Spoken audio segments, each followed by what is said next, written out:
Hân hoan gửi lời chào và lời chúc sức khỏe đến toàn thể quý vị các bạn đến với video mới của Đức Phước Trần Channel. Kính thưa quý vị các bạn, với video này thì hiện tại Đức Phước Trần Channel đang có mặt ở tại trung tâm của thành phố Sa Đéc, tỉnh Đồng Tháp. Và xin mời quý vị các bạn cùng đồng hành với bước chân của Đức Phước Trần Channel. Chúng ta sẽ tham quan một ngôi nhà cổ nổi tiếng nhất ở đây. Đó là ngôi nhà cổ Huỳnh Thị Lê. Nói về một cái người giàu có ở vùng đất Nam Bộ này, miền Tây Nam Bộ. Và từ đây đã có một cái câu chuyện tình mà đã được dựng thành phim nổi tiếng với cái tựa phim đó là Người Tình Love.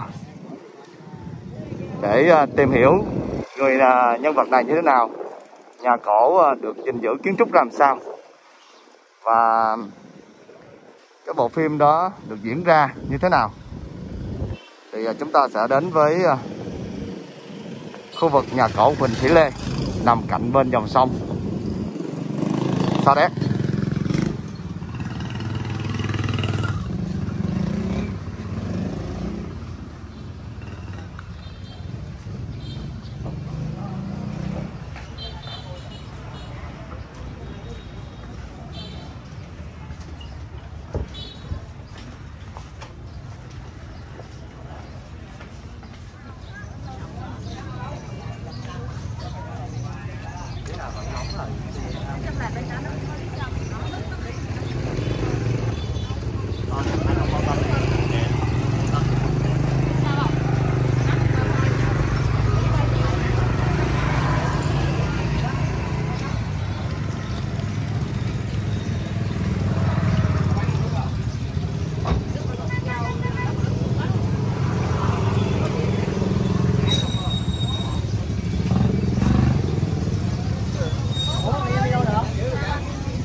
Là cái nhà gì? Nhà Huỳnh An.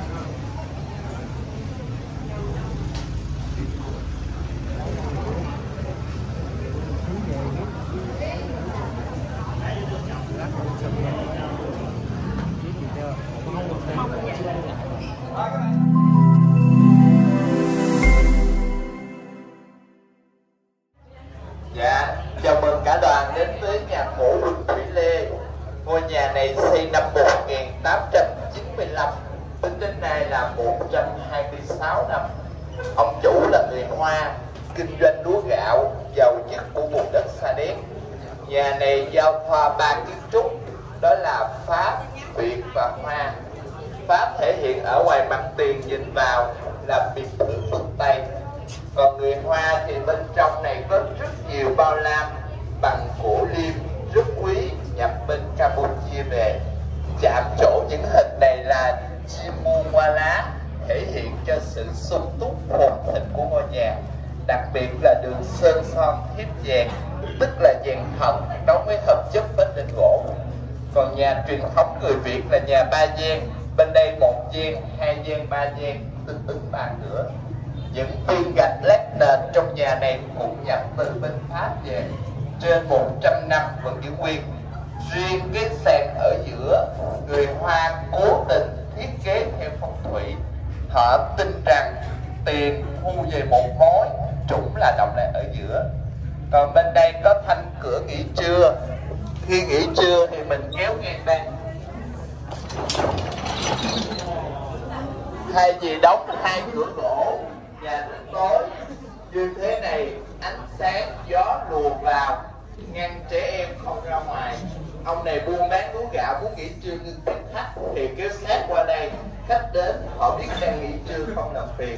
Giống thời hiện đại, ở ngoài có lớp cửa kéo, ở trong là hai cửa kiếng. Thì 100 năm trước gia đình ông Lê đã có ý tưởng này. Ông này là nhà làm ăn buôn bán nên rất tin phong thủy.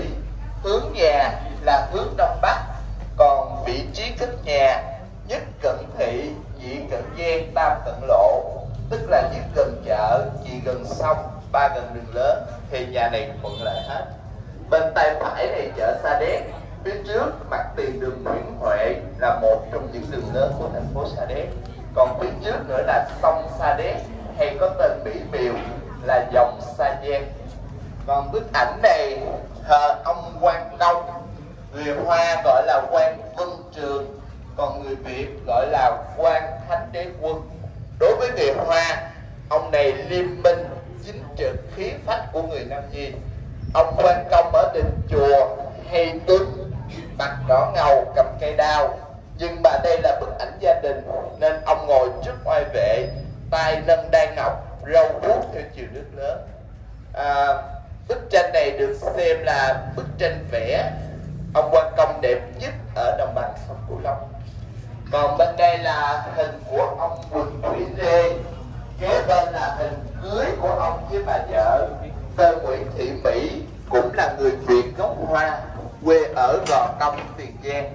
Bà này là con của địa chủ, ba ông Lê sắp đặt cho cưới mới gọi là môn đăng hộ đối. Hình cưới này ông Lê 25 tuổi, bà Nguyễn Thị Mỹ 19 tuổi. Ông Lê với bà vợ đã mất, họ chung sống với nhau có 5 người con. Hình này của ba cô con gái, bà Mỹ chụp với 2 cậu con trai. Hiện nay 5 người con ông Lê còn sống, đang ở bên nước ngoài. Con gái đầu tiên đã 90 tuổi ở Pháp, từng là giảng viên của trường đại học Sorbonne ở Pháp. 2 cậu con trai là kỹ sư ở bên Mỹ, một cô là giám đốc bệnh viện Nhi ở bang California của Mỹ. Còn con gái út ông Lê năm 2006, cô đó 60 tuổi, có trở về đây thăm nhà, hiến tặng nhà này cho nhà nước. Bây giờ nhà này đã công nhận là di tích cấp quốc gia. Ngày nay nhà cổ Quỳnh Thủy Lê nổi tiếng không chỉ khách trong nước mà có nhiều người nước ngoài đến đây là qua tiểu thuyết với phim người tình. Trước khi có vợ, ông Lê này có quen với bà người Pháp. Chuyện tình của hai người này lãng mạn, nhưng mà chỉ tiếc là ba ông Lê không cho cưới. Rồi sau này bà về Pháp thành nhà văn, nhớ lại mối tình đó viết nên tiểu thuyết, rồi được ông đạo diễn người Pháp quay phim người tình. 5 bức ảnh phía sau hình thật của bà người Pháp.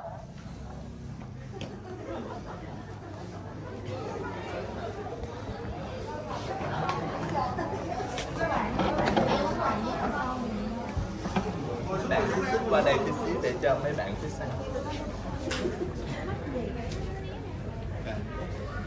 Bức ảnh này là gia đình của bà Marguerite Duras.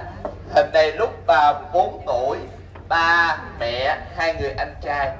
Ngày xưa mẹ của bà là giáo viên người Pháp, cử về làm hiệu trưởng trường École de Sa Đéc. Ngày nay là trường nữ tiểu học Trưng Vương ở Sa Đéc. Trường này 130 năm, cách đây 1 km. Ngày xưa mình cứ nghĩ người Pháp qua đây thì giàu, nhưng mà trường hợp bà này ngoại lệ, tức là gia đình gặp khó khăn. Cha mất sớm bà 4 tuổi, 2 người anh trai nghiện thuốc phiện. Khi đó người mẹ không có tiền nuôi 3 người con, mới gửi bà lên Sài Gòn học. Qua phà Mỹ Thuận gặp ông Lê, thì đó là chứng phà định mệnh.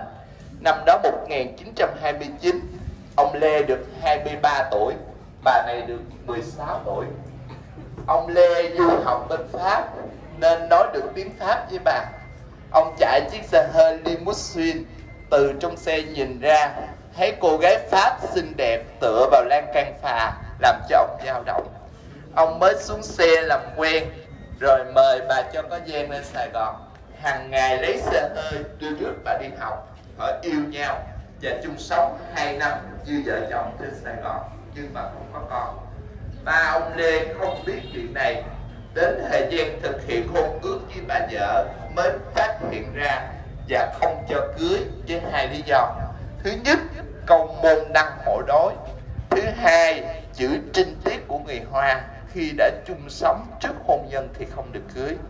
Và thứ ba, ba ông Lê là người khó tính. Khi đó ông Lê còn rất trẻ, không làm gì có tiền. Ba ông Lê nói nếu yêu bà thì đi theo bà, không hưởng bất cứ cái gì từ người cha. Nên ông Lê đành phải hy sinh mối tình đầu để đi cưới vợ, sinh ra 5 người con. Rồi bà này về Pháp, sau này có chồng, có con, thành nhà văn, không trở lại Việt Nam. Tưởng như là chuyện tình này kết thúc. Sau nhiều năm thì những đứa con ông Lê lớn lên du học ở Pháp. Ông Lê qua Pháp thăm con, điện thoại để hẹn gặp bà này. Nhưng mà bà này không đồng ý gặp. Sau 30 năm không gặp, nghe giọng nói ông Lê, người yêu của mình năm nào, thì bà này nhận ra. Rồi tự bà hồi tưởng lại mối tình đó, viết nên tiểu thuyết chuyện tình. Tiểu thuyết của bà nổi tiếng trên thế giới, đạt giải thưởng công vua, được dịch sang 43 thứ tiếng khác nhau. Ông đạo diễn người Pháp chủ động tìm đến bà, xin phép bà để quay phim người tình. Phim quay năm 1990, cách đây hơn 30 năm. Diễn viên Lương Gia Huy, tài tử nổi tiếng Hồng Kông, đóng trong vai của ông Quỳnh Thủy Lê. Ông Lương Gia Huy thì nổi tiếng cả thế giới. Còn nữ diễn viên Jane Mark, nổi tiếng người Anh, đóng trong vai bà Marguerite. Cô này là do bà chọn trong số 100 diễn viên có gương mặt giống bà lúc nhỏ. Còn thời lượng phim là 120 phút, có rất nhiều cảnh đẹp ở Việt Nam như là Sài Gòn, Chợ Lớn, Sa Đéc, Cần Thơ, Hà Tiên. Trong phim chỉ quay một phần phía trước của ngôi nhà, còn những cảnh bên trong nhà thì mượn nhà cổ Bình Thủy ở Cần Thơ. Ngày nay các bạn có thể xem lại phim này trên mạng, bấm tiếng Việt Người Tình 1992 xem được phim này. Sau đây mời cả đoàn tiếp tục tham quan phía sau.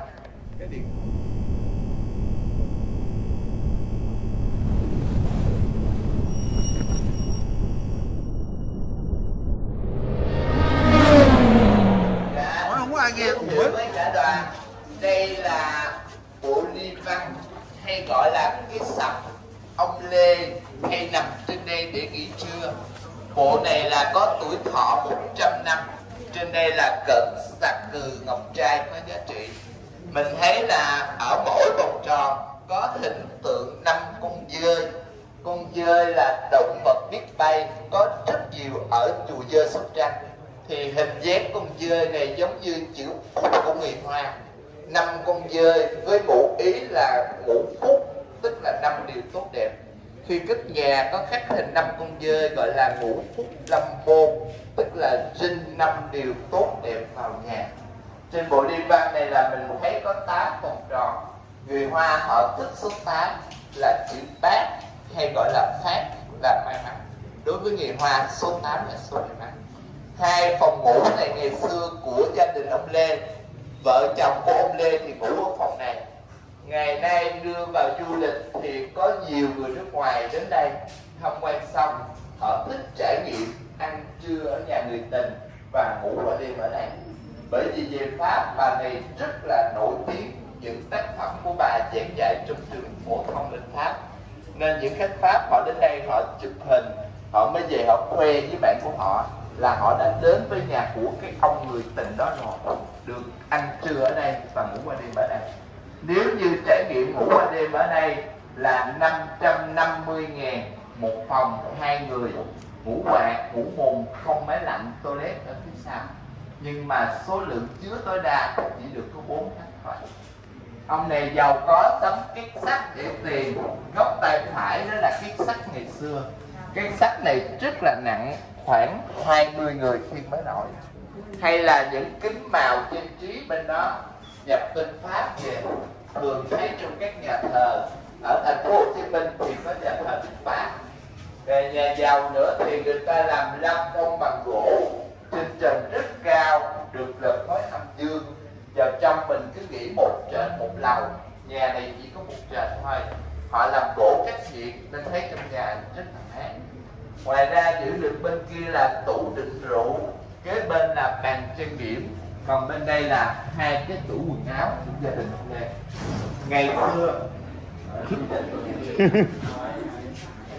Ngày xưa tổng thể diện tích nhà này là trên 2.000 m², có mặt tiền phía trước, mặt tiền phía sau. Đây chỉ là phòng ngủ, nhà trên nhà tiếp khách, còn có sân vườn, gara để xe hơi, vườn hoa, nhà bếp, nhà cho người hầu ở lại. nhưng mà rất tiếc là bây giờ không còn. Khi ông Lê mất 1972 từ giải phóng, bà vợ với 5 đứa con mới định cư bên nước ngoài, rồi ủy quyền cho người cháu trai kêu bằng chú trông coi, thì có thể người cháu không có tiền bán một số đồ rồi bán bằng được phía sau, nên là phía sau đó người dân người ta đã mua để xây mới này rồi. Sau đó thống nhất độc lập thì nhà nước mới trưng dụng ở đây là trụ sở công an làm việc 30 năm, từ năm 1976 đến năm 2006. Rồi khi mà phim này quay xong thì có nhiều khách du lịch đến đây chụp hình, lượng khách mỗi ngày một đông, thì từ công an mới giao lại cho du lịch. Cũng may mắn là năm 2006 con gái út ông Lê có trở về đây thăm lại ngôi nhà, biết là điều tham quan mới tiến tặng cho nhà nước. Sau đó mình làm thủ tục công nhận cấp tỉnh năm 2008 và bây giờ là cấp quốc gia năm 2009. Nhà này là dạng cổ nhất Sa Đéc. Vùng đất Sa Đéc này đã hình thành 300 năm. Ngày xưa người Hoa đến đây lập nghiệp rất nhiều. Gia đình ông Lê là người Hoa tiêu biểu, và nhà này 126 năm. Rồi sau này có tiểu thuyết với phim thì trở nên nổi tiếng, không chỉ khách trong nước mà có nhiều người nước ngoài đến đây. Và ngôi nhà này cũng góp phần quảng bá cho du lịch Sa Đéc. Khi mà đến Sa Đéc thì chúng ta không chỉ tham quan nhà cổ Quỳnh Thị Lê mà còn có chùa Kiến Ngạn Cung và làng Hoa Sa Đéc. Và cung đường Sa Đéc cũng nằm trên cái cung đường để cho khách mình có thể đi hành hương như là Sa Đéc, Châu Đốc, Thản Tiên, Phú Quốc. Rồi các bạn có hỏi thêm gì về thông tin không?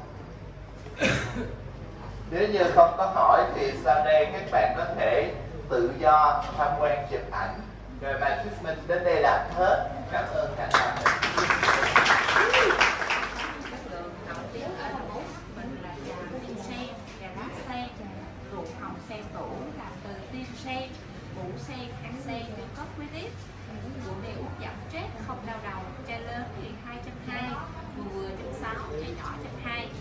Còn trà lá sen thì giảm mỡ trong máu, chống cholesterol, giảm cân. Còn trà tim sen là quyền của nhà cổ Quỳnh Thị Lê. Trà này em thường dễ ngủ, nếu như mà ai bị mất ngủ thì để 5 đến 7 tâm này tắt cho sau lên nó dùng vào buổi tối trước khi đi ngủ. Đặc biệt nữa là Việt Nam mình là nổi tiếng vì dầu sao sao vàng truyền thống ngày xưa.